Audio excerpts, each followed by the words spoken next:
again, YouTube. I'm just on my way down to the site where we had our little get-together the last week. Mick, or Just a Bushcraft, was there. Sandy, aka Bivouac Jack, or GV Q's or 0QW, or I can't remember his name, but he makes the Jacklaw knives. Peter Mazadan was there, and a couple of my friends, so which you've probably seen in the some of the other videos, if they've not talked or anything. They'll have been there, which is Rick from Devon, and Paul Newman from Lancashire way. So he gave Mick a lift down. So just trying to remember which way we should go now. So if I wander through this way. So I'm walking to the site where we were, but I'm coming in from a different direction. So yeah, I just wanted to. So I didn't get much footage, so I wanted to come into the site again to do present what footage I did have. So I mean, it's sort of slightly related. Also planning on doing a gypsy well and millbank bag while I'm down here, because we spotted a great little spot while we were down here for that.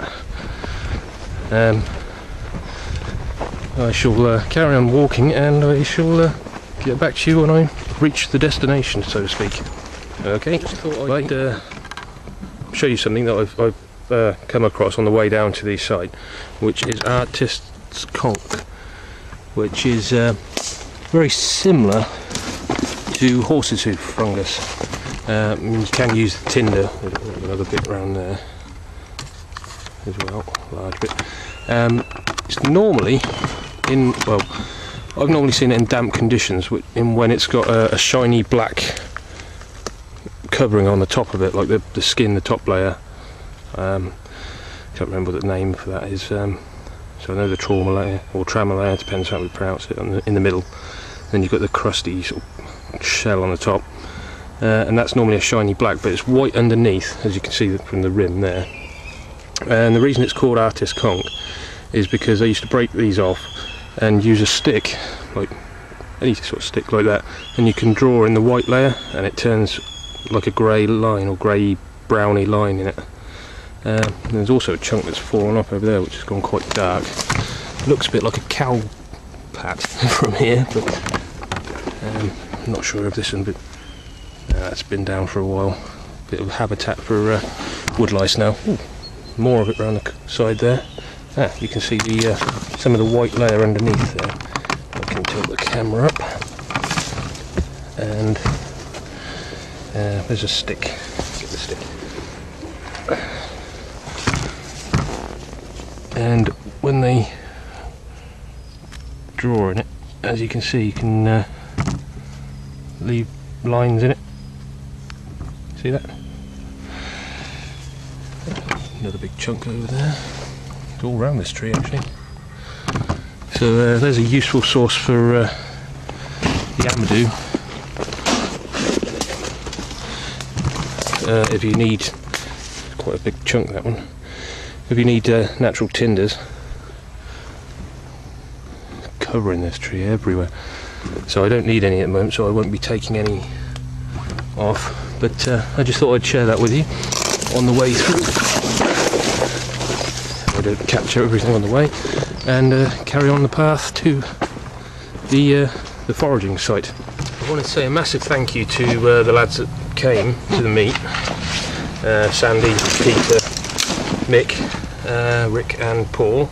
I felt a bit like I was ganging up on the three lads from YouTube, because Rick and Paul, I already knew, I'd met them before, so it wasn't really fair on the other lads. It was like 3 of us and 3 of them sort of thing, but they didn't know each other, but apart from through YouTube.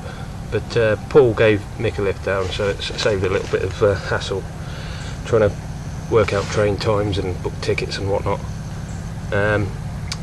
But yeah, they're a great bunch of lads. If you ever get the chance to go out with either of them, including the two lads, the two misfits I know. As I say, Peter, Sandy and Mick. If you get the chance to go out with them, do it. They're a great bunch of lads. They're all very knowledgeable. Mick doesn't always think he is very knowledgeable, but he does know a lot of stuff. I think he just lacks the confidence to get it out there. Sandy, again, knows quite a bit, and especially if you want to talk about knife making. I got the chance to see some of his knives that he's made, and they are top notch. They are really good knives.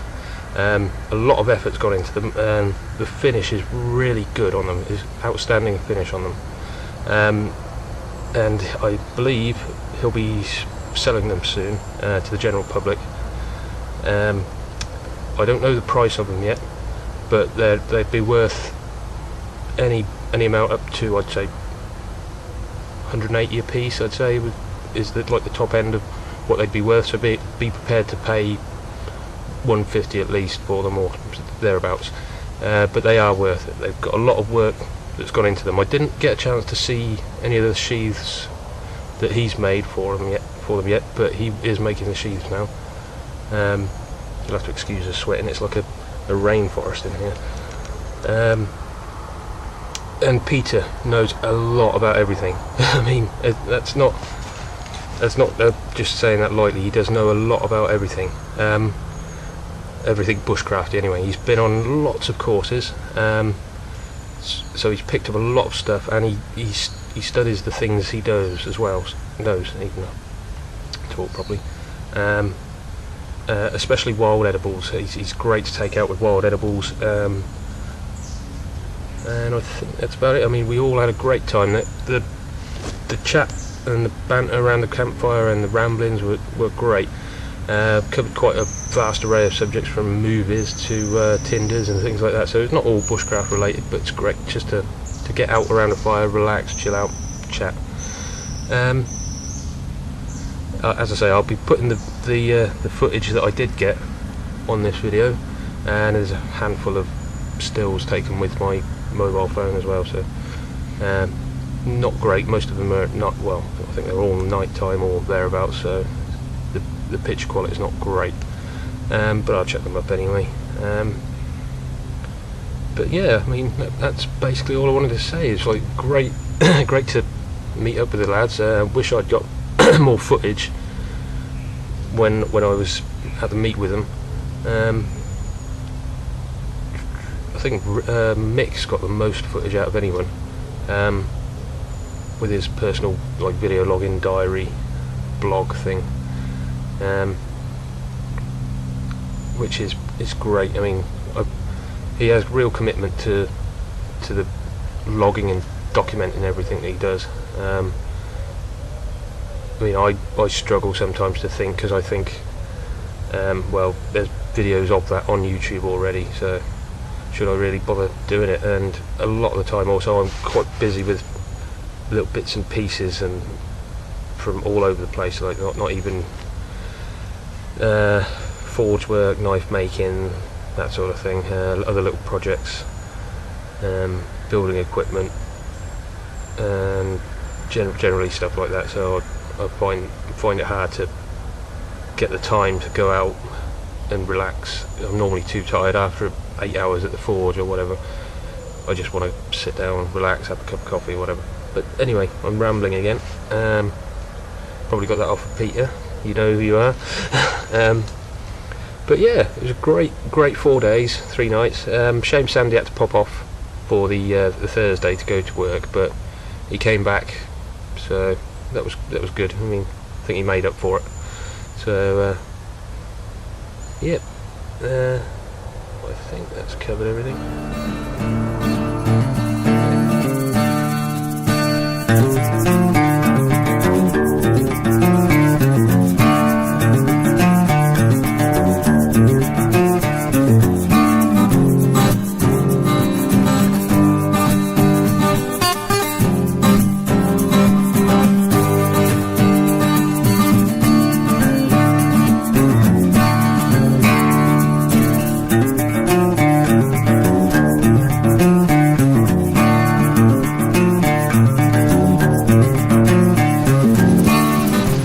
Rick enjoying a boil in the bag meal.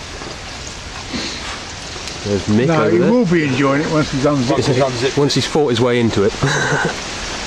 Mr. Newman tending to the breakfast. And Peter supervising. And Sandy's off at work at the moment, but he shall be joining us later on. Fire looks very yellow through this. It does, doesn't it? Very yellow. He's got a big up there. Yep. Rearranging kit, I imagine. Playing in the woods. Well, that's one really to put along the side, I think, isn't it? Yeah. It's an Ivan log, yeah. Just chuck it on. Yeah. If it don't catch, chain oil. Chainsaw oil. Yeah, that'll do it. Go and have a look at Mick. Mick and his whittling.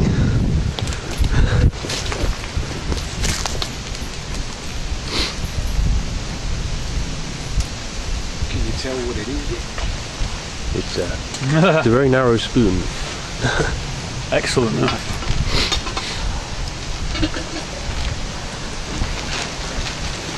It's actually a spork. Ah.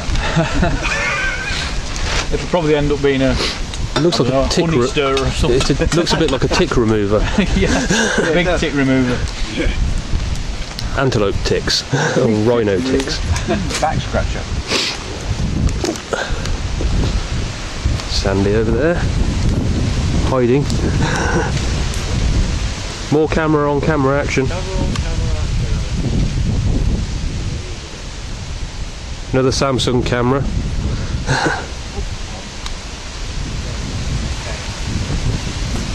Peter's little kit shelter.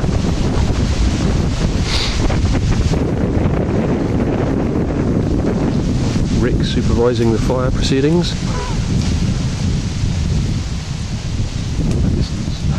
We've got a beef stew on the go and some bread that Peter's been making. Lots of smoke. Look at my tears. Poor old Mick. He's so upset. I don't want to go home. How's your millbank bag doing over there? Your family, Oh, it just Just really slow dribbling. you miss Oh, your right. wife and your kids, and you're so upset. for the film, yes. I was going to say it's being videoed. Did you hear that, Mrs. Mick? Mrs. Jester. Mrs. Jester. And the Jesterette. And here we have Mr. Mazdan here. And are you missing Avalon? I am, and the dog's missing me. Looks a bit like it's snowing on here with the ash Yeah, falling well, out of the as sky. well. Yeah, I'm missing my wife as well. I'm missing you, Mandy. Almost I am. That's how you get smoked out, and that's how you can't be more good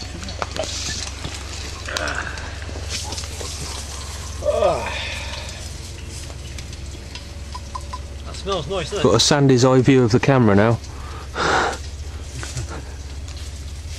Adam's behind my camera.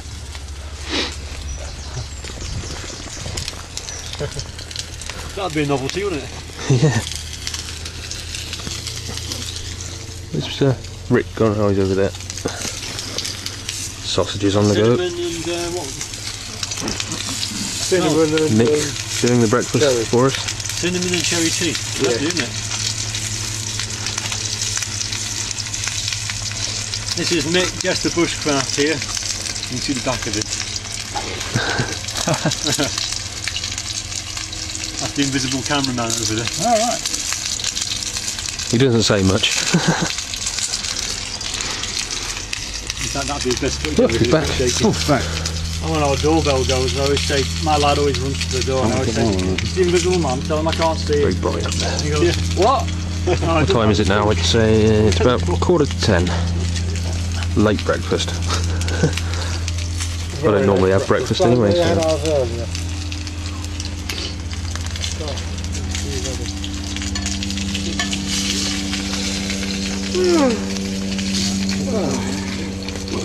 There we go.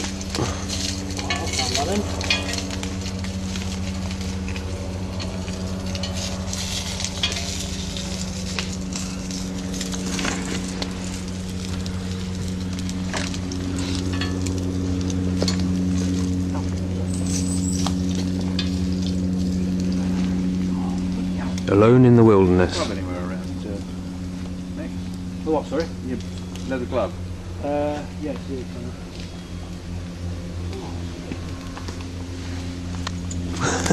Watching the smoke going through the light.